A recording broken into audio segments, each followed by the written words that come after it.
ಎತ್ತರವಾದರೂ ಜನರಿಗೆ ಹತ್ತಿರವಾದ ಹೆಮ್ಮೆಯ ನಮ್ಮ ನಾಯಕರಾಗಿರತಕ್ಕಂಥ ಕಾಗೇರಿ ಸಾಹೇಬರಿಂದ ನುಡಿಗಳು. ಬೋಲೋ ಭಾರತ್ ಮಾತಾ ಕಿ. ಇವತ್ತು ನಮ್ಮ ಉತ್ತರ ಕನ್ನಡ ಜಿಲ್ಲೆಯ ದಾಂಡೇಲಿಯ ಇತಿಹಾಸದಲ್ಲಿ ಮತ್ತೊಮ್ಮೆ ಸುವರ್ಣಾಕ್ಷರದಲ್ಲಿ ಬರೆದಿಡುವಂತಹ ದಿನ. ನಾನು ಮೊದಲನೇ ಬಾರಿಗೆ ದಾಂಡೇಲಿಯ ಜನತೆಗೆ ನೀವೆಲ್ಲರೂ ಇವತ್ತಿನ ಈ ಐತಿಹಾಸಿಕ ದಿನಕ್ಕೆ ಸಾಕ್ಷಿಯಾಗಿರೋದಕ್ಕೆ ನಿಮ್ಮೆಲ್ಲರಿಗೆ ಹೃದಯಪೂರ್ವಕವಾದಂತಹ ಅಭಿನಂದನೆಯನ್ನ ನಾನು ಸಲ್ಲಿಸ್ತೇನೆ. ಕೇಂದ್ರದ ರೈಲ್ವೆ ಸಚಿವರು, ರಾಜ್ಯ ಖಾತೆಯ ರೈಲ್ವೆ ಸಚಿವರಾದಂಥ ಶ್ರೀಯುತ ವಿ ಸೋಮಣ್ಣ ಅವರು ನಮ್ಮ ಮಧ್ಯದಲ್ಲಿ ಬಂದಿದ್ದಾರೆ. ಕರ್ನಾಟಕದಲ್ಲಿ ಅನೇಕ ಖಾತೆಗಳನ್ನು ಅತ್ಯಂತ ಸಮರ್ಥವಾಗಿ ರಾಜ್ಯ ಸರ್ಕಾರದಲ್ಲಿ ನಿರ್ವಹಿಸಿ ಕಳೆದ ಈ 2 ವರ್ಷದ ಈ ಅವಧಿಯಲ್ಲಿ ಕೇಂದ್ರದಲ್ಲಿ ರೈಲ್ವೆ ರಾಜ್ಯ ಸಚಿವರಾಗಿ ರೈಲ್ವೆಯ ಇಲಾಖೆಯನ್ನ ಎಷ್ಟು ವೇಗವಾಗಿ ಮುನ್ನಡೆಸುತ್ತಿದ್ದಾರೆ ಅಂದ್ರೆ, ಅವರು ಅಶ್ವಿನಿ ವೈಷ್ಣವ್ ಅವರು ನರೇಂದ್ರ ಮೋದಿಜಿಯವರ ನೇತೃತ್ವದಲ್ಲಿ ಮೊದಲು ಪ್ಯಾಸೆಂಜರ್ ಟ್ರೈನಿನ ಸ್ಪೀಡ್ನಲ್ಲಿ ಇದ್ದಂತ ವೇಗ ಇವತ್ತು ಒಂದೇ ಭಾರತ್ ಅಷ್ಟೇ ಅಲ್ಲ, ಹೈ ಸ್ಪೀಡ್ ರೈಲ್ವೆ ತನಕ ಹೋಗುವಂತ ಒಂದು ಅತ್ಯುತ್ತಮವಾದ ಕೆಲಸವನ್ನ ಮಾಡ್ತಾ ಇದ್ದಾರೆ. ಇವತ್ತು ಬುಲೆಟ್ ಟ್ರೈನ್, ನಾವು ಯೋಚನೆನೇ ಮಾಡ್ಲಿಕ್ಕಾಗದೇ ಇರುವಂತ ಬುಲೆಟ್ ಟ್ರೈನ್ ಸಹ ಇವತ್ತು ಭಾರತದಲ್ಲಿ ಓಡಾಡುವಂತ ಕೆಲಸ ಇವತ್ತು ಕೇಂದ್ರ ಸರ್ಕಾರದಿಂದ ಆಗ್ತಾ ಇದೆ, ರೈಲ್ವೆಯ ಇಲಾಖೆಯಿಂದ ಆಗ್ತಾ ಇದೆ. ನಾವೆಲ್ಲ ಹೆಮ್ಮೆ ಪಡಬೇಕು. ನಾನು ನಿಮ್ಮೆಲ್ಲರ ಪರವಾಗಿ ಶ್ರೀಯುತ ಸೋಮಣ್ಣ ಅವರಿಗೆ ಹೃದಯ ತುಂಬಿ ಸ್ವಾಗತಿಸ್ತೇನೆ ಮತ್ತು ಅಭಿನಂದಿಸ್ತೇನೆ. ಯಾಕೆಂದ್ರೆ ನಿನ್ನೆ ಅಧಿವೇಶನ, ಮತ್ತೆ ನಾಳೆ ಅಧಿವೇಶನಕ್ಕೆ ನಾವೆಲ್ಲ ಹೋಗಬೇಕು. ಅದರ ಮಧ್ಯದಲ್ಲಿಯೂ ಅವರು ಬೆಳಗಾವಿ ಒಳಗೆ ಇವತ್ತು ಬೆಳಗ್ಗೆ 4-6 ಕಾರ್ಯಕ್ರಮಗಳನ್ನೆಲ್ಲ ಮುಗಿಸಿ ದಾಂಡೇಲಿಗೆ ಬಂದು ಈ ರೈಲ್ವೆಯನ್ನ ಅಳ್ನಾವರಕ್ಕೆ, ದಾಂಡೇಲಿಯಿಂದ ಅಳ್ನಾವರಕ್ಕೆ ರೈಲ್ವೆಯನ್ನ ನಾನು ಪ್ರಾರಂಭಿಸ್ತೀನಿ ಅಂತ ಇವತ್ತು ಸಮಯಾವಕಾಶವನ್ನು ಮಾಡಿಕೊಂಡು ಬಂದು ಇವತ್ತು ನಮ್ಮ ಜೊತೆಗೆ ಇಲ್ಲಿದ್ದಾರೆ. ನಿಮ್ಮೆಲ್ಲರ ಪರವಾಗಿ ವೈಯಕ್ತಿಕವಾಗಿ ಅವರು ತುಂಬ ಹೃದಯದ ಧನ್ಯವಾದವನ್ನ, ಅಭಿನಂದನೆಯನ್ನ ನಾನು ಸಲ್ಲಿಸ್ತೇನೆ. ಇವತ್ತು ವಿ ಸೋಮಣ್ಣ ಅವರು ತಮ್ಮನ್ನೆಲ್ಲ ನೋಡ್ತಿರುವಾಗ ಅವರು ನಾನು ಮಾತನಾಡ್ಕೊಂಡ್ವಿ, ಜನಕ್ಕೆ ಎಷ್ಟು ಸಂತೋಷ ಆಗಿದೆ ನೋಡಿ ರೈಲ್ವೆ ಬಂದಿರೋದು ಅಂತ. ಇಲ್ಲಾಂದ್ರೆ ಈ ದೊಡ್ಡ ಸಂಖ್ಯೆಯಲ್ಲಿ ನೀವೆಲ್ಲ ಸೇರೋದು ಒಂದು ಬಹಳ ಮಹತ್ವದ ಒಂದು ಕ್ಷಣ ಇದು. ಶ್ರೀಯುತ ಸುನಿಲ್ ಹೆಗ್ಡೆ ಅವರು, ಗೋಟ್ನೇಕರ್ ಅವರು ಹಾಗೂ ರೂಪಾಲಿ ನಾಯ್ಕ್ ಅವರು ಮಾಜಿ ಶಾಸಕರಾಗಿ ನಮ್ಮ ಮಧ್ಯದಲ್ಲಿ ಕೆಲಸ ಮಾಡಿರುವಂತವರು ಇದ್ದಾರೆ. ಅದರ ಜೊತೆಯಲ್ಲಿ ಶ್ರೀಮತಿ ಮೀನಾ ಅವರು ಈ ಒಂದು ಮಂಡಳಿ ರೈಲ್ವೆ ಪ್ರಬಂಧಕರಾಗಿ ಕೆಲಸ ಮಾಡ್ತಿದ್ದಾರೆ. ಸತ್ಯಪ್ರಕಾಶ್ ಶಾಸ್ತ್ರಿ ಅವರು ಪ್ರಮುಖ ವಾಣಿಜ್ಯ ವಿಭಾಗದ ಪ್ರಮುಖರಾಗಿ ಕೆಲಸ ಮಾಡ್ತಿದ್ದಾರೆ. ಹಾಗೆ ಶ್ರೀಮತಿ ಆಶಾ ಶೆಟ್ಟಿ ಅವರು ಕೊಂಕಣ್ ರೈಲ್ವೆಯ ಪ್ರಬಂಧಕರಾಗಿ ಕೆಲಸ ಮಾಡ್ತಿದ್ದಾರೆ, ಕಾರವಾರದಲ್ಲಿ ಇರ್ತಾರೆ. ಇವರೆಲ್ಲರೂ ಬಂದಿದ್ದಾರೆ.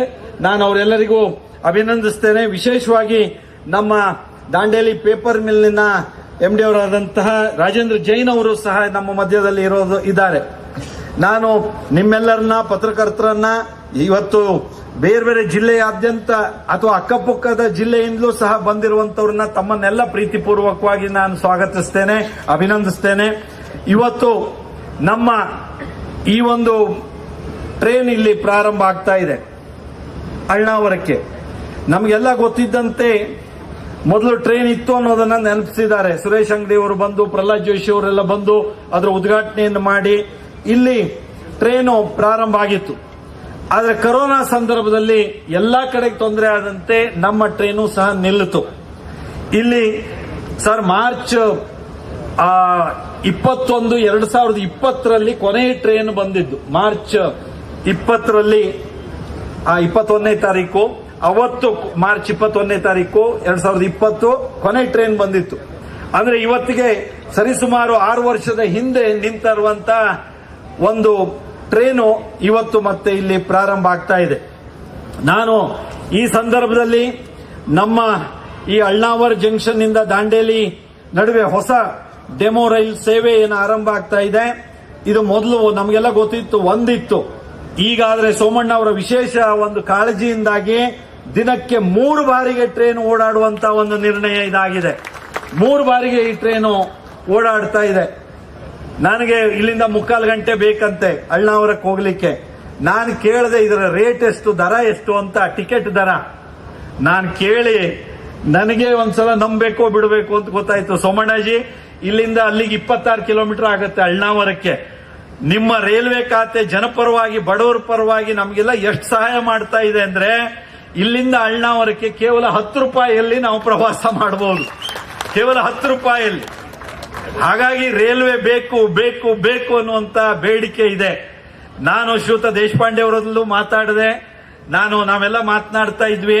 10 ರೂಪಾಯಿಗೆ ಇಲ್ಲಿಂದ ಅಳ್ನಾವರಕ್ಕೆ ಹೋಗ್ಬಿಡ್ತೀವಿ, ಆದ್ರೆ ದಾಂಡೇಲಿ ಬಸ್ ಸ್ಟ್ಯಾಂಡ್ ಇಂದ ನಮ್ಮ ದಾಂಡೇಲಿ ಸ್ಟೇಷನ್ಗೆ ಬರಬೇಕು ಅಂದ್ರೆ 100 ರೂಪಾಯಿ ಆಗತ್ತೆ ಅಂತ. ಹಾಗಾಗಿ ನಾನು ದೇಶಪಾಂಡೆ ಅವರು ಮಾತಾಡ್ಕೊಂಡಿದ್ದೀವಿ, ನಾವು ಮುಂದಿನ ದಿನದಲ್ಲಿ ನಮ್ಮ ಸಿಟಿ ಬಸ್ ಏನಿದೆಯೋ ಅದು ಈ ರೈಲ್ವೆಗೆ ಕನೆಕ್ಟ್ ಆಗುವಂತೆ ನಾವು ಮಾಡಬೇಕು ಅನ್ನೋದನ್ನ ನಾವು ಮಾತನಾಡ್ಕೊಂಡಿದ್ದೀವಿ. ಅವರು ನಮ್ಮ NWRTC ಅವ್ರ ಹತ್ರ ಮಾತನಾಡಿ ಅದನ್ನ ಕನೆಕ್ಟಿವಿಟಿಗೂ ನಾವು ಪ್ರಯತ್ನ ಮಾಡ್ತೀವಿ. ನಮಗೆ ಮತ್ತೆ ಕೇಳಿದ್ರು, ಸರ್ 10 ರೂಪಾಯಿ ಚೀಪ್ ನಲ್ಲಿ ಅಲ್ಲಿಂದ ಬಸ್ ನಲ್ಲಿ ಇಲ್ಲಿಗೆ ಬರ್ತೀವಿ, ಮತ್ತು ಮಹಿಳೆಯರಿಗೆ ಏನಾದ್ರು ಫ್ರೀ ಇದೆಯಾ ಅಂತ ಕೇಳಿದ್ರು. ಮಹಿಳೆಯರಿಗೂ 10 ರೂಪಾಯಿ, ಮತ್ತೆ ಇದು ಎಲ್ಲ ಫ್ರೀ ಇದೆ ಅಂತ ಇಲ್ಲೂ ಫ್ರೀ ಹತ್ತಬೇಡ್ರಿ, ಮತ್ತೆ ಇಲ್ಲ 10 ರೂಪಾಯಿ ಕೊಟ್ಟೆ ಹತ್ತಬೇಕಾಗತ್ತೆ. ಹಾಗಾಗಿ ಈ ಫ್ರೀ ಸಾಮ್ರಾಜ್ಯದಲ್ಲಿ ಕಳೆದು ಹೋಗ್ಬಿಡ್ತೇವೇನೋ ಅಂತ ಅನ್ಸುತ್ತೆ. ಕಳೆದು ಹೋಗಿದ್ದೇವೆ, ಆದ್ರೆ ಇನ್ನೂ ಮತ್ತೆ ಹಾಗನ್ಸುತ್ತೆ ಅನೇಕ ಸಂದರ್ಭದಲ್ಲಿ. ಆದ್ರೆ ಹಾಗಾಗಿ ನಮ್ಗೆ 10 ರೂಪಾಯಿಯಲ್ಲಿ ಅಲ್ಲಿ ಹೋಗ್ಲಿಕ್ಕಾಗತ್ತೆ. ಇಲ್ಲಿಗ ಆ ಕನೆಕ್ಟಿಂಗ್ ಬಸ್ ಇಲ್ಲಿಗ ವ್ಯವಸ್ಥೆ ಮಾಡೋದಕ್ಕೆ ಮಾತಾಡ್ಕೊಂಡಿದೀವಿ. ನಾನು NWRTC ಅವ್ರ ಹತ್ರ ನಾವೆಲ್ಲ ಮಾತನಾಡಿ ಅದನ್ನ ಮುಂದೆ ಹೋಗುತ್ತಂತೆ ಇಲ್ಲಿಗೆ ಈ ಟ್ರೈನ್ ಬರುವಾಗಿದ್ದಕ್ಕೆ ಲಿಂಕ್ ಕೊಡೋದಕ್ಕೆ ನಮ್ಮ ಪ್ರಯತ್ನ ನಾವು ಮಾಡ್ತೇವೆ. ನಾವು ಇದನ್ನ ಹೇಳೋದ್ರ ಜೊತೆಯಲ್ಲಿ ಈ ರೈಲ್ವೆಗೆ ಸಂಬಂಧಪಟ್ಟಂತೆ ಈಗಾಗಲೇ ಹೇಳಿರೋ 1-2-3 ಮಾತೇನಿದೆ ಅಂದ್ರೆ, ಮೊದಲನೇದಾಗಿ ಈ ಟ್ರೈನು ನಮಗೆ ಹುಬ್ಬಳ್ಳಿಗೆ ಕನೆಕ್ಟ್ ಆಗಲೇಬೇಕು. ಸೋಮಣ್ಣ ಅವರೇ, ತಾವು ಅದಕ್ಕೆ ವಿಶೇಷವಾದಂತಹ ಒಂದು ಕಾಳಜಿಯನ್ನು ವಹಿಸಿ ನಮ್ಮ ಜನಕ್ಕೆ ಅನುಕೂಲ ಮಾಡಿಕೊಡ್ಬೇಕು. ಅದರಿಂದ ನಾವು ಬೆಳಗಾಂ ಸೈಡ್ ಹೋಗೋದಾಗ್ಲಿ ಅತ್ಲಾಗೆ ಬೆಂಗಳೂರು ಸೈಡ್ ಹೋಗೋದಾಗ್ಲಿ ನಮ್ಗೆಲ್ಲದಕ್ಕೂ ಅನುಕೂಲ ಆಗುತ್ತೆ. ಹಾಗಾಗಿ ಇದನ್ನ ಹೇಗಾದ್ರೂ ಅದನ್ನ ನಾವು ಧಾರವಾಡ ಹುಬ್ಬಳ್ಳಿ ತನಕ ನಮಗೆ ಅದಾದ್ರೆ ಹುಬ್ಬಳ್ಳಿ ತನಕ ಆದ್ರೆ ಎಲ್ಲದಕ್ಕೂ ಕನೆಕ್ಟಿವಿಟಿ ಬಹಳ ಅನುಕೂಲ ಆಗುತ್ತೆ. ಹಾಗಾಗಿ ಅದನ್ನೊಂದು ಮಾಡಿಕೊಡ್ಬೇಕು ಅಂತ ಕೇಳ್ಕೊಳ್ತೀನಿ.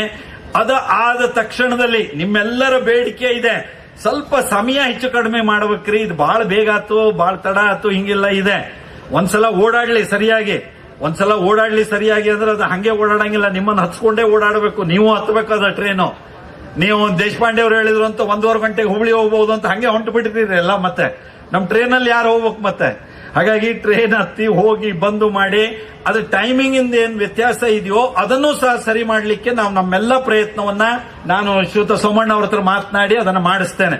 ಒಂದು ಸಮಯದ ಹೊಂದಾಣಿಕೆ ಮಾಡೋದು, ಎರಡನೇದು ಈ ಟ್ರೈನು ಹುಬ್ಳಿ ಧಾರವಾಡಕ್ಕೆ ತನಕ ಅದು ಎಕ್ಸ್ಟೆನ್ಷನ್ ಕನೆಕ್ಟಿವಿಟಿ ಕೊಡೋದು, ಮೂರನೇದು ಬಸ್ ಸಿಟಿ ಬಸ್ಸಿನ ಕನೆಕ್ಟಿವಿಟಿ ಕೊಡೋದು. ಇದನ್ನ ಮೂರಂತೂ ನಾವು ಆದ್ಯತೆಯಿಂದ ಇದನ್ನ ಮಾಡಬೇಕು ಅನ್ನುವಂತ ಮಾತನ್ನ ನಾವೆಲ್ಲ ಆಡ್ಕೊಂಡಿದೀವಿ. ಇದಲ್ಲದೆ ನಮಗೆ ದಾಂಡೇಲಿಗೆ, ನಮ್ಮ ಉತ್ತರ ಕನ್ನಡ ಜಿಲ್ಲೆಗೆ ಬಂಧುಗಳೇ, ನಾನು ಬಹಳ ಸಂತೋಷದಿಂದ ಹೇಳ್ತೇನೆ, ನಮ್ಮ ಜಿಲ್ಲೆ ಪ್ರವಾಸೋದ್ಯಮಕ್ಕೆ ಹೇಳಿ ಮಾಡಿಸಿರುವಂತದ್ದು. ಹಾಗಾಗಿ ಪ್ರವಾಸೋದ್ಯಮಕ್ಕೆ ಆದ್ಯತೆ ಕೊಡಬೇಕು. ಇಲ್ಲಿ ಯಾವುದು ಬೃಹತ್ ಯೋಜನೆಯಿಂದ ನಮ್ಮ ಸಾಕಾಗಿದೆ, ನಮಗೆ ಅದರಿಂದ ಆಗ್ತಾ ಇರುವಂತಹ ದುಷ್ಪರಿಣಾಮಗಳನ್ನು ಎದುರಿಸೋದೇ ಸಾಕಾಗಿದೆ. ಹಾಗಾಗಿ ನಮಗೆ ಈಗ ಪ್ರವಾಸೋದ್ಯಮಕ್ಕೆ ಹೇಳಿ ಮಾಡಿಸಿರುವಂತಹ ಜಿಲ್ಲೆ ಉತ್ತರ ಕನ್ನಡ ಜಿಲ್ಲೆ. ಹಾಗಾಗಿ ಅದಕ್ಕೆ ಹೆಚ್ಚು ಆದ್ಯತೆ ಕೊಡೋದ್ರ ಬಗ್ಗೆ ಈ ರೀತಿಯ ಸಂಪರ್ಕಗಳು ಹೆಚ್ಚಾಗಬೇಕು. ಹಾಗಾಗಿ ರಾಷ್ಟ್ರೀಯ ಹೆದ್ದಾರಿಗಳು ಹೆಚ್ಚಾಗ್ತಾ ಇರೋದು ಮತ್ತು ಈಗ ರೈಲ್ವೆ ಕನೆಕ್ಟಿವಿಟಿ ದೃಷ್ಟಿಯಿಂದಲೂ ಹೆಚ್ಚಾಗ್ತಾ ಇರೋದು. ಬಂಧುಗಳೇ, ಬಹಳ ಸಂತೋಷದ ಒಂದು ಮಾತನ್ನ ನಾನು ಹೇಳ್ತೇನೆ. ಶ್ರೀಯುತ ಸೋಮಣ್ಣ ಅವರ, ಅಶ್ವಿನಿ ವೈಷ್ಣವ್ ಅವರ ಕಾರಣದಿಂದಾಗಿ, ಪ್ರಧಾನಿ ನರೇಂದ್ರ ಮೋದಿಜಿಯವರ ನೇತೃತ್ವದ ಕಾರಣದಿಂದಾಗಿ ಇವತ್ತು ಹುಬ್ಬಳ್ಳಿ ಅಂಕೋಲಾ ರೈಲ್ವೆ ಲೈನ್ ಸಹ ಆಗೇ ಆಗತ್ತೆ ಅನ್ನುವಂತ ವಿಶ್ವಾಸದ ಹಂತಕ್ಕೆ ನಾವು ಬಂದಿದ್ದೇವೆ. ನಾನು ಸೋಮಣ್ಣ ಅವರಿಗೆ, ಅಶ್ವಿನಿ ವೈಷ್ಣವ್ ಅವರಿಗೆಲ್ಲ ಅಭಿನಂದನೆ ಸಲ್ಲಿಸ್ತೇನೆ. ಅದಕ್ಕೆ ಬೇಕಾದಂತ DPR ಎಲ್ಲ ಆಗಿ ಕೆಲವು ಕೋರ್ಟು ಕಚೇರಿ ವಿಷಯಗಳೆಲ್ಲ ಮುಗಿದು ಇನ್ಯಾವುದೋ ಒಂದು ರಿಪೋರ್ಟ್ ಒಂದು ಬರೋದಿದೆ. ಅದು ಬಂದ ನಂತರದಲ್ಲಿ ಅದು ಮುಂದಿನ ಆಡಳಿತಾತ್ಮಕ ಒಂದು ಕ್ರಮವನ್ನು ವಹಿಸಿ ಆ ಯೋಜನೆ ಸಹ ಆಗೋದಿದೆ. ಅದಲ್ಲದೆ ಇನ್ನೊಂದು ಸಂತೋಷದ ಸಂಗತಿಯನ್ನು ಹೇಳಬೇಕು. ಸುರೇಶ್ ಅಂಗಡಿ ಅವರು, ನಾವು ಅವ್ರು ನೆನೆಸ್ಕೊಳ್ಬೇಕು. ಯಾಕಂದ್ರೆ ಆ ಸಂದರ್ಭದಲ್ಲಿ ನಾನು ಸ್ಪೀಕರ್ ಇದ್ದೆ. ನಾನು ದೆಹಲಿ ಹೋಗಿ ಅವರಲ್ಲಿ ವಿನಂತಿ ಮಾಡಿಕೊಂಡ ನಂತರದಲ್ಲಿ ಅವರು ತಾಳಗುಪ್ಪ, ಸಿದ್ದಾಪುರ, ಶಿರ್ಸಿ, ಮುಂಡಗೋಡು, ಹುಬ್ಬಳ್ಳಿಗೆ ಕನೆಕ್ಟ್ ಮಾಡುವಂತ ಟ್ರೈನಿಗೆ ಅಗತ್ಯವಾದಂತಹ ಸರ್ವೆ ಕೆಲಸ ಎಲ್ಲ ಆಗಿ ಈಗ ಕಳೆದ 2 ವರ್ಷದಲ್ಲಿ ಸೋಮಣ್ಣ ಅವರು, ಅಶ್ವಿನಿ ವೈಷ್ಣವ್ ಕಾರಣದಿಂದ ಅದಕ್ಕೆ ಬೇಕಾಗಿರೋ DPRಗಳು ಎಲ್ಲವೂ ಆಗಿ ಅದಿನ್ನೇನು ಕೊನೆಯ ಹಂತದಲ್ಲಿ ಅದು ಮಂಜೂರಾತಿಗೆ ಇದೆ ಅನ್ನುವಂಥದ್ದಿದೆ. ಭವಿಷ್ಯದಲ್ಲಿ ಆ ಯೋಜನೆಯೂ ಹಾಗೆ ಆಗುತ್ತೆ ಅನ್ನುವಂಥ ವಿಶ್ವಾಸವನ್ನ ನಿಮ್ಮ ಎದುರುಗಡೆಯಲ್ಲಿ ವ್ಯಕ್ತಪಡಿಸ್ತಾ ಇದ್ದೇನೆ. ಮೊದಲು ಉತ್ತರ ಕನ್ನಡ ಜಿಲ್ಲೆಗೆ ದಾಂಡೇಲಿ, ಅದಾದ ನಂತರ ಜಾರ್ಜ್ ಫರ್ನಾಂಡಿಸ್ ಉಳಿದವರೆಲ್ಲ ನೇತೃತ್ವದ ಕಾರಣದಿಂದಾಗಿ ಕೊಂಕಣ್ ರೈಲ್ವೆ ಮಾತ್ರ ಇತ್ತು. ಆದರೆ ಈಗ ಅಂಕೋಲಾ, ಹುಬ್ಬಳ್ಳಿ ಒಳಗೊಂಡಂತೆ, ತಾಳಗುಪ್ಪ, ಶಿರ್ಸಿ, ಹುಬ್ಬಳ್ಳಿ ಒಳಗೊಂಡಂತೆ ಅನೇಕ ಯೋಜನೆಗಳು ಬರ್ತಾ ಇದೆ. ಅದು ಒಳ್ಳೆಯದಾಗಿ ಆಗ್ತಾ ಇದೆ. ನಾನು ಈ ಸಂದರ್ಭದಲ್ಲಿ ಕೊಂಕಣ್ ರೈಲ್ವೆಯ ನಮ್ಮ ಅಧಿಕಾರಿಗಳು ಇಲ್ಲಿ ಇದ್ದಾರೆ. ನಾನು ಕೊಂಕಣ್ ರೈಲ್ವೆಯ ಸಲಹಾ ಸಮಿತಿಯ ಸಭೆಯಲ್ಲಿಯೂ ಸಹ ಭಾಗವಹಿಸ್ತಾ ಇದ್ದೇನೆ. ಸಚಿವರೆಲ್ಲರ ಗಮನಕ್ಕೆ ತಂದಿರೋದ್ರ ಪರಿಣಾಮವಾಗಿ ಇವತ್ತು ಕೊಂಕಣ್ ರೈಲ್ವೆಗೆ ಇವತ್ತು ಉತ್ತರ ಕನ್ನಡ ಜಿಲ್ಲೆಯಲ್ಲಿ ಅನೇಕ ರೀತಿಯ ಮೂಲಭೂತ ಸೌಕರ್ಯಗಳು ಸಿಗ್ತಾ ಇದೆ. ನಮಗೆ ಕುಮಟಾದಲ್ಲಿ ಸೆಕೆಂಡ್ ಪ್ಲಾಟ್ಫಾರ್ಮ್ ಇರಲಿಲ್ಲ, ನಮ್ಮ ಗೋಕರ್ಣದಲ್ಲಿ ಸೆಕೆಂಡ್ ಪ್ಲಾಟ್ಫಾರ್ಮ್ಗಳು ಇರಲಿಲ್ಲ, ಮುರುಡೇಶ್ವರ ಸ್ಟೇಷನ್ ಇರಲಿ, ಹೊನ್ನಾವರ ಇವತ್ತಿಗೂ ಕಷ್ಟದಲ್ಲಿರುವಂತದ್ದಿದೆ, ಭಟ್ಕಳ ಇರಲಿ, ಕಾರವಾರ ಇರಲಿ, ಅನೇಕ ಸಮಸ್ಯೆಗಳಿತ್ತು. ಆದ್ರೆ ಇವತ್ತು ನಾನು ವಿಶೇಷವಾಗಿ ಕೊಂಕಣ್ ರೈಲ್ವೆಯಲ್ಲಿ ಮಾಡಿರೋ ಪ್ರಯತ್ನ ಮತ್ತು ಅದಕ್ಕೆಲ್ಲ ಸಹಕರಿಸಿರುವಂತಹ ಶ್ರೀಯುತ ಸೋಮಣ್ಣ ಅವರ ಕಾರಣದಿಂದಾಗಿ ಕುಮಟಾದಲ್ಲಿ 2ನೇ ಪ್ಲಾಟ್ಫಾರ್ಮ್ ಈಗ ಅಂತಿಮಗೊಂಡಿದೆ, ಗೋಕರ್ಣದಲ್ಲಿ 2ನೇ ಪ್ಲಾಟ್ಫಾರ್ಮ್ ಅಂತಿಮಗೊಂಡಿದೆ. ಇವತ್ತು ಕೊಂಕಣ್ ರೈಲ್ವೆ ಒಂದು ಲಾಭದಾಯಕವಾದಂತಹ ಸ್ಥಿತಿಯನ್ನ ತಲುಪಿರೋದನ್ನು ನೋಡ್ತಾ ಇದ್ದೇವೆ. ಮುಂದಿನ 3 ವರ್ಷದಲ್ಲಿ ಕೊಂಕಣ್ ರೈಲ್ವೆಯ ಚಿತ್ರಣವೇ ಬದಲಾಗೋದಕ್ಕೆ ಬೇಕಾದಂತಹ ಯೋಜನೆಯನ್ನ ಶ್ರೀಯುತ ಸೋಮಣ್ಣ ಅವರ ನೇತೃತ್ವದಲ್ಲಿ ರೈಲ್ವೆ ಇಲಾಖೆ ಮಾಡಿದೆ ಅನ್ನುವಂತ ಸಂತೋಷದ ಮಾತನ್ನು ಹೇಳ್ತಾ, ಕೊಂಕಣ್ ರೈಲ್ವೆ ಭಾಗಕ್ಕೆ ಸುಮಾರು 10 ಕೋಟಿಗಿಂತ ಹೆಚ್ಚು ಹಣವನ್ನ ಅಲ್ಲಿ ಸುಧಾರಣೆಗೋಸ್ಕರವಾಗಿ ತಂದು ಮೂಲಭೂತ ಸೌಕರ್ಯಗಳನ್ನ, ಈಗ ನಮ್ಮ ಪ್ರಯಾಣಿಕರು ತಂಗುದಾಣ ಇದೆ, AC ರೂಮ್ ಮಾಡಿದೀವಿ ಕಾರವಾರದಲ್ಲಿ, ಶೌಚಾಲಯಗಳನ್ನು ನಿರ್ಮಿಸಬೇಕಿತ್ತು, ಅದನ್ನ ಭಟ್ಕಳದಲ್ಲಿ, ಮುರುಡೇಶ್ವರದಲ್ಲಿ ಅದಕ್ಕೆ ಬೇಕಾಗಿರುವಂತಹ ವ್ಯವಸ್ಥೆಗಳಾಗಿದೆ. ಹೀಗೆ ಅನೇಕ ರೀತಿಯ ಸುಧಾರಣಾ ಕ್ರಮಗಳನ್ನ ರೈಲ್ವೆ ವಿಭಾಗದಲ್ಲಿ ನಮ್ಮ ಉತ್ತರ ಕನ್ನಡ ಜಿಲ್ಲೆಯಲ್ಲಿ ನಾವು ಮಾಡ್ತಾ ಇದ್ದೇವೆ. ಅದಕ್ಕೆ ಜನರ ಪ್ರೀತಿ, ಪ್ರೋತ್ಸಾಹದ ಬೆಂಬಲ ಇದೆ ಮತ್ತು ಸರ್ಕಾರದಿಂದಲೂ ಸಹ ಮಾನ್ಯ ಸಚಿವರುಗಳ ಸಂಪೂರ್ಣ ಬೆಂಬಲ ಸಿಗ್ತಾ ಇದೆ. ಆ ಕಾರಣದಿಂದ ಈ ಎಲ್ಲ ಅಭಿವೃದ್ಧಿ ಕೆಲಸಗಳು ಆಗ್ತಾ ಇದೆ. ನಾನು ಸಂಸದನಾಗಿ, ನಿಮ್ಮ ಪ್ರತಿನಿಧಿಯಾಗಿ ನಾನು ನಿಮಗೆ ವಿಶ್ವಾಸ ಕೊಡ್ತೇನೆ, ಬರುವಂತ ದಿನದಲ್ಲಿ ಇನ್ನಷ್ಟು ಹೆಚ್ಚು ಮೂಲಭೂತ ಸೌಕರ್ಯಗಳನ್ನು ನಮ್ಮ ಜಿಲ್ಲೆಗೆ ಒದಗಿಸೋದಕ್ಕೆ ನಾನು ಬದ್ಧವಾಗಿದ್ದೇನೆ. ಅದು ಟವರ್ ಇರಬಹುದು, ರಾಷ್ಟ್ರೀಯ ಹೆದ್ದಾರಿಯ ಸುಧಾರಣೆ ಇರಬಹುದು, ಅದು ರೈಲ್ವೆ ಕನೆಕ್ಟಿವಿಟಿ ಇರಬಹುದು, ಕೇಂದ್ರ ಸರ್ಕಾರದ ಯೋಜನೆಗಳು, ಅದೆಲ್ಲವೂ ನಮ್ಮೂರಿನ ಜನತೆಗೆ ತಲುಪೋದಕ್ಕೆ ಬೇಕಾದಂತ ಪ್ರಯತ್ನವನ್ನ ನಾನು ಮಾಡ್ತಿದ್ದೀನಿ, ಅದನ್ನ ಮಾಡ್ತೀನಿ. ರಾಜ್ಯ ಸರ್ಕಾರದ ಸಹಕಾರಗಳು ಇನ್ನು ಹೆಚ್ಚಿನ ಅಗತ್ಯತೆ ಇದ್ದೇ ಇದೆ. ಅದನ್ನ ನಾನು ಸದಾ ಕಾಲದಲ್ಲಿಯೂ ನಾನು ಬಯಸ್ತಾ ಇದ್ದೇನೆ. ಅದನ್ನ ಗಮನಕ್ಕೆ, ಜಿಲ್ಲಾಡಳಿತದ ಗಮನಕ್ಕೆ, ರಾಜ್ಯ ಸರ್ಕಾರದ ಗಮನಕ್ಕೆ ತಂದಿದ್ದೇನೆ. ನಾವು ಕೇಂದ್ರದ ಯಾವುದೇ ಯೋಜನೆಯನ್ನು ಜಾರಿಗೊಳಿಸೋದಾದ್ರೂ ರಾಜ್ಯ ಸರ್ಕಾರದ ಸಂಪೂರ್ಣವಾದಂತಹ ಸಹಕಾರ ಬೇಕಾಗತ್ತೆ. ಹಾಗಾಗಿ ಅದರ ಅಪೇಕ್ಷೆಯೂ ಇದೆ ಅನ್ನೋದನ್ನು ಸಹ ನಾನು ಈ ಸಂದರ್ಭದಲ್ಲಿ ಹೇಳ್ತಾ, ಬಂಧುಗಳೇ, ನಾವು ಕಳೆದ 3-4 ತಿಂಗಳ ಹಿಂದೆ ಶ್ರೀಯುತ ಸೋಮಣ್ಣ ಅವರು ಅಳ್ನಾವರಕ್ಕೆ ಮತ್ತು ಲೋಂಡಾಕ್ಕೆ, ಹಾಗೆ ಖಾನಾಪುರಕ್ಕೆ, ಬೆಳಗಾವಿಗೆ ಎಲ್ಲ ರೈಲ್ವೆಯ ವಿಶೇಷ ಒಂದು ಇನ್ಸ್ಪೆಕ್ಷನ್ ಮಾಡಿಕೊಳ್ಳೋದಕ್ಕೆ ಮತ್ತು ಅಲ್ಲಿಯ ಸೌಲಭ್ಯವನ್ನು ನೋಡೋದಕ್ಕೆ ಬಂದಿದ್ರು. ಅಳ್ನಾವರ ಸ್ಟೇಷನ್ ನೋಡಿ ಎಷ್ಟು ಚೆನ್ನಾಗಿದೆ ಈಗ ಅಂತ, ಬಹಳ ಸುಂದರವಾಗಿದೆ. ಅಳ್ನಾವರಕ್ಕೆ ಅವರು ಬಂದಾಗ ನಾವೆಲ್ಲರೂ ಈ ಭಾಗದ ಜನರು ಅವರಿಗೆ ಮನವಿಯನ್ನು ಕೊಟ್ಟಿದ್ವಿ, ದಾಂಡೇಲಿಗೆ ಬೇಗ ಟ್ರೈನ್ ಬಿಡಬೇಕು ಅಂತ. ಅದರ ಆಧಾರದಲ್ಲಿ ಮತ್ತು ಅಳ್ನಾವರದ್ದೇ ಆದಂತ ಬೇಡಿಕೆ ಇದೆ ಸರ್. ಬಹಳ ಚಿಕ್ಕ ವಿಷಯ ಇದೆ.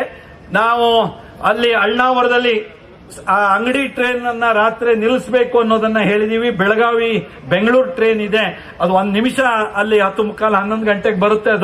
ಅದನ್ನು 1 ನಿಮಿಷ ನಿಲ್ಲಿಸಬೇಕು ಅನ್ನುವಂತ ಬೇಡಿಕೆ ಇದೆ. ಅದು ಸಹ ಈ ಟ್ರೈನಿಗೆ ಕನೆಕ್ಟಿವಿಟಿ ಆಗುತ್ತೆ, ಅನುಕೂಲ ಆಗುತ್ತೆ. ಅದ್ರ ಜೊತೆಯಲ್ಲಿ ವಿಶೇಷವಾಗಿ ಪಾರ್ಸಲ್ ತಗೊಂಡು ಹೋಗೋದಕ್ಕೆ ಅದರ ಅಗತ್ಯತೆ ಇದೆ, ಅದಕ್ಕೂ ಒಂದು ಅವಕಾಶ ಮಾಡಬೇಕು ಅಂತ ಹೇಳಿದ್ವಿ. ಅದನ್ನು ಸಹ ಮುಂದುವರಿಸೋದಿದೆ. ಹಾಗೆ ಲೋಂಡಾದಿಂದ ನಮ್ಮ ಕ್ಯಾಸಲ್ ರಾಕ್ ತನಕ ಆ ಟ್ರೈನ್ ಲೋಂಡಾಕ್ ಬಂದು ನಿಲ್ಲುತ್ತೆ. ಕ್ಯಾಸಲ್ ರಾಕ್ ತನಕ ಹೋಗೋದಕ್ಕೆ ಏನೂ ತೊಂದರೆ ಇಲ್ಲ, ಮೊದಲು ಹೋಗ್ತಿತ್ತು, ಅದು ಯಾವುದೋ ಕಾರಣದಿಂದ ನಿಂತಿದೆ. ಅದನ್ನು ಮತ್ತೆ ಕ್ಯಾಸಲ್ ರಾಕ್ ತನಕ ಮುಂದುವರಿಸಬೇಕಾದಂತ ಅಗತ್ಯತೆ ಇದೆ. ಹೀಗೆ ಅನೇಕ ಸುಧಾರಣಾ ಕ್ರಮಗಳನ್ನ ನಾವು ತೆಗೆದುಕೊಳ್ಳೋದಿದೆ. ಮುಂದಿನ ದಿನಗಳಲ್ಲಿ ನಿಮ್ಮೆಲ್ಲರ ಜೊತೆಗೆ ಇನ್ನಷ್ಟು ಹೆಚ್ಚು ಸಮಾಲೋಚಿಸಿಕೊಂಡು ಇದನ್ನ ಉತ್ತಮಪಡಿಸೋದಕ್ಕೆ ಏನ್ ಬೇಕು ಆ ಎಲ್ಲ ಪ್ರಯತ್ನವನ್ನ ನಾವೆಲ್ಲ ಜೊತೆಗಿದ್ದು ಮಾಡೇ ಮಾಡೋಣ ಅನ್ನುವಂತ ಮಾತನ್ನ ನಾನು ಈ ಸಂದರ್ಭದಲ್ಲಿ ನಿಮ್ಮೆಲ್ಲರ ಜೊತೆಯಲ್ಲಿ ಹಂಚಿಕೊಳ್ತಾ ಇದ್ದೇನೆ. ಬಂಧುಗಳೇ, ಇನ್ನೂ ಅನೇಕರು ಬಂದ ತಕ್ಷಣ ಹೇಳಿದ್ರು, ಇಲ್ಲಿ ಮೊದಲು ಹಳೆ ದಾಂಡೇಲಿ ತನಕ ಇತ್ತು, ಈಗಲೂ ಹೇಗಾದ್ರೂ ಮತ್ತೆ ಹಳೆ ದಾಂಡೇಲಿ ಮಾಡ್ಲಿಕ್ಕೆ ಆಗತ್ತಾ ನೋಡಿ ಅಂತ. ನಾನು ರೈಲ್ವೆ ಇಲಾಖೆ ಅಧಿಕಾರಿಗಳಿಗೆಲ್ಲ ಕೇಳಿದೆ, ಏನ್ರಿ ಮಾಡ್ಬೋದಂತ. ಸರ್, ಅದು ಮೀಟರ್ ಗೇಜ್ ಇತ್ತು, ಈಗ ಅಲ್ಲಿ ರೈಲ್ವೆ ಹಳಿನೂ ಇಲ್ಲ, ಈಗ ಹಾಗಾಗಿ ಹೇಗ್ ಮಾಡೋದು ಅಂತ ಗೊತ್ತಿಲ್ಲ ಅಂತ ಹೇಳಿದ್ರು. ಈ ರೀತಿ ಅನೇಕ ಬೇಡಿಕೆಗಳು ಬರ್ತಾ ಇದೆ, ಅನೇಕ ಸೌಲಭ್ಯಗಳು ಬರ್ತಾ ಇದೆ, ಕೇಳ್ತಾ ಇದ್ದಾರೆ. ಹೀಗೆ ಅನೇಕ ವಿಷಯಗಳು ನಮ್ಮ ಮಧ್ಯೆ ಇದ್ದೇ ಇದೆ. ಆದ್ರೆ ನಮಗಿರೋ ಅನೇಕ ಕಷ್ಟಗಳ ಮಧ್ಯದಲ್ಲಿಯೂ ಒಳ್ಳೊಳ್ಳೆ ಕೆಲಸಗಳು ಹೀಗೆ ಆಗ್ತಾ ಇದೆ ಅನ್ನುವಂತ ಸಂತೋಷ ಪಡುವಂತ ಕ್ಷಣ ಇವತ್ತಿನ ಕ್ಷಣ. ಶ್ರೀಯುತ ಸೋಮಣ್ಣ ಅವರು ರಾಜ್ಯ ಸಚಿವರಾಗಿ, ರೈಲ್ವೆ ಇಲಾಖೆ ರಾಜ್ಯ ಸಚಿವರಾಗಿ ಅವರನ್ನ ನಾನು ಹತ್ತಿರದಿಂದ ನೋಡಿದ್ದೇನೆ. ಅವ್ರು ಎಂದೂ ಒಂದು ನಿಮಿಷವೂ ಎಲ್ಲೂ ಅವರು ವ್ಯರ್ಥ ಮಾಡೋರಲ್ಲ. ಇಡೀ ದೇಶದಲ್ಲಿ ಇವತ್ತು ಅತ್ಯುತ್ತಮವಾಗಿ ರೈಲ್ವೆ ಖಾತೆ ಸಚಿವರಾಗಿ ಕೆಲಸ ಮಾಡ್ತಿರೋದ್ರೊಳಗೆ ಅಶ್ವಿನಿ ವೈಷ್ಣವ್ ಮತ್ತು ಸೋಮಣ್ಣ ಅವರಿಗೆ ವಿಶೇಷವಾದಂತಹ ಒಂದು ಗುರುತಿಸುವಿಕೆ ಇವತ್ತು ಸಿಕ್ಕಿದೆ. ನಾನು ಕೇಳಿದೆ, ಅವರು ಒಂದು ವಾರದ ಹಿಂದೆ ಅವರು ಈ ನಾರ್ತ್ ಈಸ್ಟ್ಗಳಿಗೆ ಇತ್ತೀಚೆಗೆ ಹೆಚ್ಚು ಹೋಗ್ತಾ ಇದ್ದಾರೆ. ನಾರ್ತ್ ಈಸ್ಟಿನ ಜವಾಬ್ದಾರಿ ಜಾಸ್ತಿ ಇದೆ, ಹಾಗಾಗಿ ನಾರ್ತ್ ಈಸ್ಟ್ ರಾಜ್ಯಗಳಲ್ಲಿ ಹೋಗ್ತಾ ಇದ್ದಾರೆ ಮತ್ತು ದೇಶದ ಬೇರೆ ಬೇರೆ ರಾಜ್ಯಗಳಿಗೂ ಸಹ ನಿರಂತರವಾಗಿ ಪ್ರವಾಸ ಮಾಡ್ತಿದ್ದಾರೆ. ಅವರ ಪ್ರವಾಸವನ್ನ ನೋಡಿದ್ರೆ ನನಗೆ ಒಂದೊಂದ್ಸಲ ಆಶ್ಚರ್ಯ ಅನ್ಸುತ್ತೆ. ಅಷ್ಟು ಪಾದರಸದಂತೆ ಅವರು ಓಡಾಟ ಮಾಡಿ ಅವರು ಕೆಲಸ ಮಾಡ್ತಿದ್ದಾರೆ. ಮತ್ತೆ ಅವರಿಗೆ ಯಾರಾದ್ರೂ ಒಂದು ಮನವಿ ಕೊಟ್ರೆ, ಯಾವ್ದಾದ್ರು ಒಂದು ವಿಷಯ ಹೇಳಿದ್ರೆ ಅದು ಆದ ಹೊರತು ಬಿಡೋದಿಲ್ಲ. ಅವರು ಅದಾದ ಹೊರತು ಬಿಡೋದಿಲ್ಲ, ಅದನ್ನು ಮಾಡಬೇಕು ಅನ್ನುವಂಥವ್ರು. ಹಾಗಾಗಿ ನಮಗೆ ಈ ರೀತಿ ಅನೇಕ ಒಳ್ಳೆಯ ಕೆಲಸಗಳೆಲ್ಲ ಆಗೋದಕ್ಕೆ ಸಾಧ್ಯ ಆಗಿದೆ. ನಮ್ಮ ಸಣ್ಣ ಪುಟ್ಟ ವಿಷಯಗಳು ಇನ್ನೂ ಸಾಕಷ್ಟಿದೆ. ಖಾನಾಪುರದಲ್ಲಿ ದೇವಸ್ಥಾನದ ಎದುರಿಗೆ ಒಂದು ಟವರ್ ಬರ್ತಾ ಇದೆ. ನಿಮ್ಮ ಅಧಿಕಾರಿಗಳಿಗೆ ನಾನು ಪತ್ರನೂ ಕೊಟ್ಟಿದ್ದೀನಿ. ಆ ದೇವಸ್ಥಾನದ ಎದುರಿಗೆ ಟವರ್, ನಿಮ್ದು ರೈಲ್ವೆ ಟವರ್, ಅದನ್ನ ಬದಲು ಮಾಡಬೇಕಾಗಿದೆ. ಹೀಗೆ ಅನೇಕ ಸುಧಾರಣಾ ಕ್ರಮ ಇದೆ.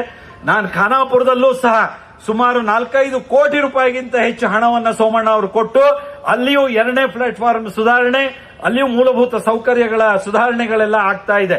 ಹಾಗಾಗಿ ನಮ್ಮ ಕ್ಷೇತ್ರದಲ್ಲಿ ನಾವು ಎಲ್ಲಾ ರೀತಿಯ ಪ್ರಯತ್ನವನ್ನು ಪ್ರಹ್ಲಾದ್ ಜೋಶಿ ಅವರ ಜೊತೆಯಲ್ಲಿ, ಜಗದೀಶ್ ಶೆಟ್ಟರ್ ಜೊತೆಯಲ್ಲಿ ನಾವು ಹುಬ್ಬಳ್ಳಿಯಲ್ಲಿ ಒಂದೆಲ್ಲ ಮೀಟಿಂಗ್ ನಲ್ಲಿ ಇದ್ವಿ. ಎಲ್ಲರೂ ಅದಕ್ಕೆ ಪ್ರಯತ್ನ ಮಾಡ್ತಾ ಇದ್ದೇವೆ. ಆದ್ರೆ ಧಾರವಾಡದಲ್ಲಿ ಒಂದು ಸ್ವಲ್ಪ ಜಾಗ, ಹುಬ್ಬಳ್ಳಿಯಲ್ಲಿ ಇಷ್ಟು ಸ್ವಲ್ಪ ಜಾಗ, ಅದಷ್ಟನ್ನ ನಮಗೆ ರಾಜ್ಯ ಸರ್ಕಾರ ರೈಲ್ವೆ ಇಲಾಖೆಗೆ ಹ್ಯಾಂಡ್ ಓವರ್ ಮಾಡೋದು ಬಾಕಿ ಉಳಿದಿದೆ. ಹಾಗಾಗಿ ಆ ರೈಲ್ವೆ ಲೈನು ಸ್ವಲ್ಪ ತಡ ಆಗ್ತಾ ಇದೆ.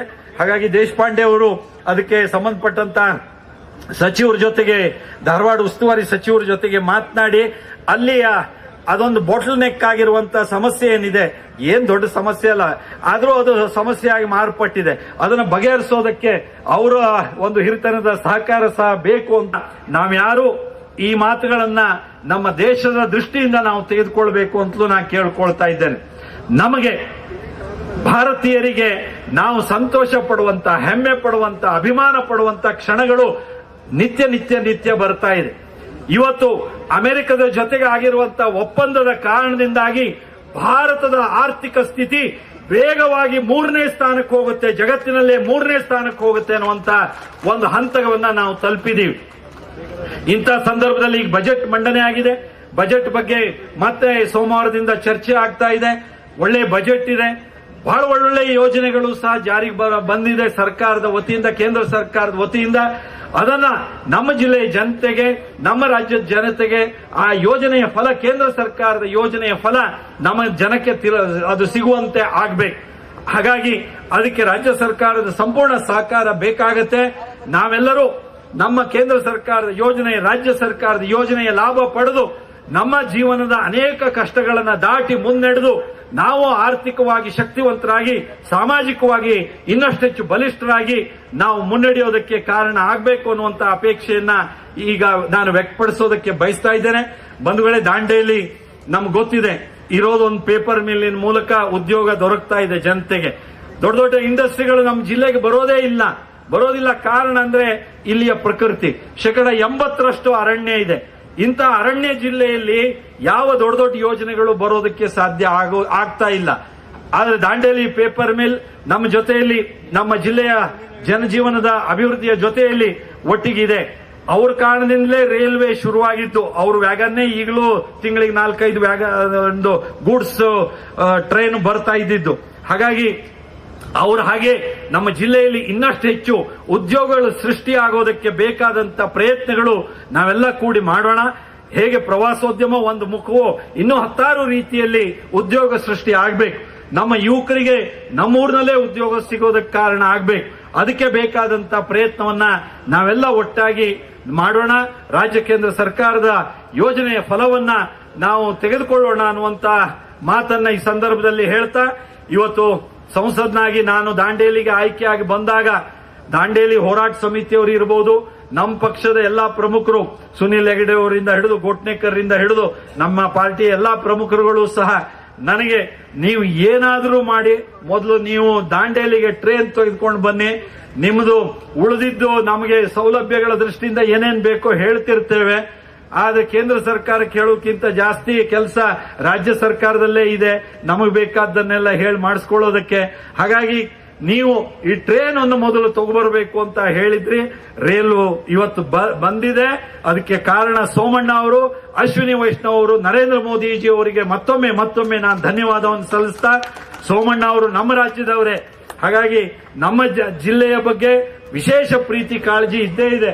ಆ ಪ್ರೀತಿ ಕಾಳಜಿಯಿಂದ ಇನ್ನಷ್ಟೆಚ್ಚು ರೈಲ್ವೆ ಅಭಿವೃದ್ಧಿಗೆ ಅವರು ಸಂಪೂರ್ಣ ಸಹಕಾರವನ್ನ ಕೊಡ್ತಾರೆ ಅನ್ನುವಂತ ಮಾತನ್ನು ಹೇಳ್ತಾ, ನಾನು ನಿಮ್ಮ ಜೊತೆಯಲ್ಲಿ ಸದಾ ಅಭಿವೃದ್ಧಿಯಲ್ಲಿ ನಿಮ್ಮ ಜೊತೆಗಿದ್ದೆ. ನನ್ನ ಇದುವರೆಗಿನ ರಾಜಕೀಯ ಜೀವನದಲ್ಲಿ ಅಭಿವೃದ್ಧಿಯನ್ನೇ ಕೇಂದ್ರೀಕರಿಸಿಕೊಂಡು ನಾನು ಕೆಲಸ ಮಾಡಿದ್ದೇನೆ.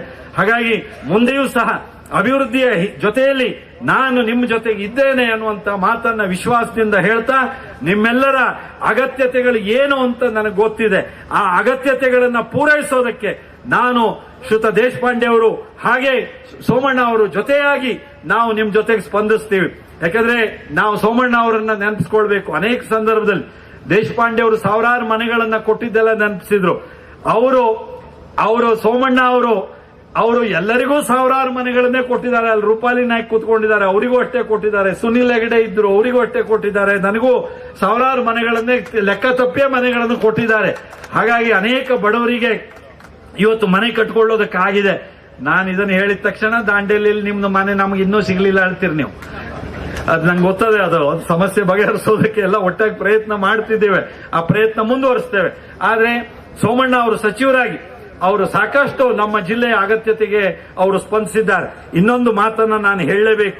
ಯಾಕಂದ್ರೆ ಸೋಮಣ್ಣ ಅವರು ವಸತಿ ಸಚಿವರಾಗಿದ್ದಾಗ, ನಾನು ಸ್ಪೀಕರ್ ಆದಾಗ ಕೆಲಸ ಮಾಡ್ತಿರುವಾಗ ಅವರನ್ನ ಒಂದಿನ ನಾನು ನನ್ನ ಕೊಠಡಿಗೆ ಬರುವ ಹೇಳೋದಕ್ಕೆ ವಿನಂತಿ ಮಾಡಿಕೊಂಡು ಅವರೆಲ್ಲ ಅಧಿಕಾರಿಗಳೊಂದಿಗೆ ಬರಲಿಕ್ಕೆ ಹೇಳಿದ್ದೆ, ಬಂದಿದ್ರು. ಅವತ್ತು ಒಂದು ಮಾತು ಹೇಳಿದೆ, ನಮ್ಮ ಜಿಲ್ಲೆ 80ರಷ್ಟು ಅರಣ್ಯ ಜಿಲ್ಲೆ, ಅತಿಕ್ರಮಣದಾರರು ಜಾಸ್ತಿ ಇದ್ದಾರೆ. 80,000ಕ್ಕಿಂತ ಹೆಚ್ಚು ಅತಿಕ್ರಮಣದಾರರ ಕುಟುಂಬ ಇದೆ. ಬಡವರಿಗೆ ಅರಣ್ಯದಲ್ಲಿ ಮನೆ ಮಾಡಿಕೊಂಡವರಿಗೆ ನಮ್ಮ ಮನೆ ಕೊಡೋದಿಲ್ಲ, ಬಸವ ವಸತಿ ಮನೆ ಅಂದ್ರೆ ತಪ್ಪಾಗತ್ತೆ, ಮಾನವೀಯತೆ ಇಲ್ಲ ಅಂತ ಆಗತ್ತೆ ಸರ್ಕಾರಕ್ಕೆ. ನಾವು ಬಡವರ ಪರವಾಗಿ ಯೋಚನೆ ಮಾಡಿ, ಯಾರು ಅರಣ್ಯದಲ್ಲಿ ಅತಿಕ್ರಮಣ ಮಾಡಿ ಮನೆ ಕಟ್ಕೊಂಡಿದ್ದಾರೋ, ಮನೆ ನಂಬರ್ ಇದೆಯೋ, ಟ್ಯಾಕ್ಸ್ ಕೊಡ್ತಿದ್ದಾರೋ, ಸರ್ಕಾರದ ಎಲ್ಲ ಸೌಲಭ್ಯ ಇದೆಯೋ, ಅವರಿಗೆಲ್ಲರಿಗೆ ಬಸವ ವಸತಿ ಮನೆಗಳನ್ನ ಕೊಡಬೇಕು ಅಂತ ಅವರಲ್ಲಿ ವಿನಂತಿ ಮಾಡಿಕೊಂಡಾಗ ಅವರು ಹೇಳಿದ್ರು, ಸ್ಪೀಕರ್ ಅವರು ಬಡವರ ಪರವಾದ ವಿಷಯ ಹೇಳ್ತಿದ್ದಾರೆ, ಅವ್ರ ಸೆಕ್ರೆಟರಿಗಳಿಗೆಲ್ಲ ಆದೇಶ ಮಾಡಿದ್ರು, ಇನ್ನೇನೂ ಕಾಯ್ದೆ ಹುಡುಕ್ಬೇಡ್ರಿ, ಅದನ್ನ ಮಾಡಿ ಆದೇಶ ಮಾಡಿ ನನ್ ಕಳಿಸ್ರಿ ಅದನ್ನ ಅಂತ ಹೇಳಿ ಆದೇಶ ಮಾಡಿ ನಮ್ಮ ಜಿಲ್ಲೆಯಲ್ಲಿ ಅರಣ್ಯದಲ್ಲಿರುವಂತವರಿಗೆ, ಆ ಕಾಡಿನ ಮಧ್ಯದಲ್ಲಿ ಇರುವಂತವರಿಗೆ, ಅತಿಕ್ರಮಣದಾರರಿಗೆ ಮನೆ ಸಿಗೋದಕ್ಕೆ ಅವರು ಕಾರಣರಾಗಿದ್ದಾರೆ. ಹೀಗೆ ಬಹಳ ಒಳ್ಳೆಯ ಕೆಲಸವನ್ನು ಮಾಡಿರುವಂತಹ ಹಿನ್ನೆಲೆಯನ್ನು ಹೊಂದಿರುವಂತಹ ಸೋಮಣ್ಣ ಅವರು ಇವತ್ತು ರೈಲ್ವೆ ಇಲಾಖೆಯ ರಾಜ್ಯ ಸಚಿವರಾಗಿ ನಮ್ಮ ದಾಂಡೇಲಿಗೆ ಅವರ ಪರಿಶ್ರಮನೇ ಇಲ್ಲಿಗೆ ರೈಲ್ ಬರೋದಕ್ಕೆ ಕಾರಣ ಆಗಿರೋ. ಮಂಜೂರಾಗಿ ವೇಳಾಪಟ್ಟಿಯಾಗಿ ಹೆಚ್ಚು ಕಡಿಮೆ 2-3 ತಿಂಗಳುಗಳು ನಡೀತಾನೆ ಇತ್ತು. ಆದ್ರೆ ಅದು ಸಮಯಾವಕಾಶ ಇವತ್ತೇ ಅದಾಗಬೇಕು ಅನ್ನುವಂತ ಒಂದು ಶುಭ ದಿನ, ಶುಭ ಮುಹೂರ್ತದಲ್ಲಿ ಅದಾಗಿದೆ. ಈಗ ಅವರ ಭಾಷಣ ಮುಗಿದ ನಂತರದಲ್ಲಿ ನಾನು ನಿಮ್ಮಲ್ಲಿ ವಿನಂತಿ ಮಾಡಿಕೊಳ್ತೇನೆ, ನಾವೆಲ್ಲರೂ ಮೊದಲು ವೇದಿಕೆ ಮೇಲೆ ಇರುವಂತಹ ಪ್ರಮುಖರು ನಾವೆಲ್ಲ ನಿಧಾನವಾಗಿ ರೈಲ್ವೆ ಹತ್ರ ಹೋಗಿ ರೈಲ್ವೆಯನ್ನ ನಾವು ಬೀಳ್ಕೊಟ್ಟು ಆಮೇಲೆ ಮತ್ತೆ ಇಲ್ಲಿ ವೇದಿಕೆಗೆ ಬಂದು ಮನವಿ ಸ್ವೀಕಾರ, ಸನ್ಮಾನ ಸ್ವೀಕಾರ ಮಾಡೋಣ. ಇಲ್ಲಾಂದ್ರೆ ಸಮಯ ಬಹಳ ಗೊಂದಲ ಆಗತ್ತೆ. ಹಾಗಾಗಿ ಏನೋ ಸಮಸ್ಯೆಯನ್ನು ಮಾಡ್ಕೊಳ್ಳದೆ, ಗೊಂದಲ ಮಾಡ್ಕೊಳ್ಳದೆ, ಸೋಮಣ್ಣ ಅವ್ರ ಮಾತು ಮುಗಿದ ತಕ್ಷಣ ರೈಲ್ವೆಗೆ ಹೋಗಿ ರೈಲ್ವೆಯನ್ನ ನಾವು ಸ್ವಾಗತಿಸಿ ಬೀಳ್ಕೊಟ್ಟು ಅದರ ನಂತರ ಇಲ್ಲಿ ಬಂದು ಮನವಿ ತೆಗೆದುಕೊಂಡು ಅವರಿಗೆ ಸನ್ಮಾನಿಸುವಂತವ್ರು ಸನ್ಮಾನಿಸೋಣ ಅನ್ನುವಂತ ವಿನಂತಿಯನ್ನು ಮಾಡ್ಕೊಳ್ತೀನಿ. ದಾಂಡೇಲಿಯಲ್ಲಿ ಇಷ್ಟು ದೊಡ್ಡ ಸಭೆ ನಿಮ್ಮ ಸಂತೋಷವನ್ನ ತೋರಿಸಿರೋದಕ್ಕೆ ನೀವು ನಮಗೆ ಬೇಕಿತ್ತು ರೈಲ್ವೆ ಅನ್ನುವಂತ ನಿಮ್ಮ ಮಾತನ್ನ ನಾವು ರೈಲ್ವೆ ಸಚಿವರಿಗೆ ಹೇಳಿದ್ವು, ಅದು ಸತ್ಯ ಇದೆ ಅನ್ನೋದನ್ನ ನೀವು ತೋರಿಸಿಕೊಟ್ಟಿದ್ದೀರಿ. ನಿಮ್ಗೆ ಅಭಿನಂದಿಸಿ, ಸೋಮಣ್ಣ ಅವರಿಗೆ ಅಭಿನಂದಿಸಿ ನಾನು ಮಾತು ಮುಗಿಸ್ತೇನೆ. ನಮಸ್ಕಾರ.